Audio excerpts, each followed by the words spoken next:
Hey everyone, welcome back to our channel Guide Hub. In this quick tutorial, I'll show you how to stop your phone from turning off by itself in just a few simple steps. So let's get started. First, open the Settings app on your Android device. Now locate the display button and tap on it.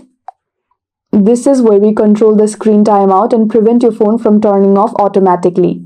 Next, look for the screen timeout and tap on it. This controls how long your screen stays on when you're not using it. Choose a longer duration. For now, I'll set it to 5 minutes.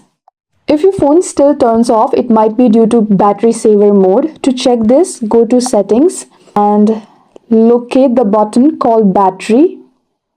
Tap on it. Tap on Battery Saver. Make sure it's turned off. Some Android phones have an auto power off feature that shuts down the phone at a set time. To check this, go to Settings and tap on Scheduled Power On Off button and make sure it's turned off. Once you have changed these settings, restart your phone and see if it stays on. And yes, that's it. Your Android phone should stay on longer without turning off by itself. If this video helped, don't forget to like, subscribe and drop a comment if you have any queries. Thanks for watching and I'll see you in the next one.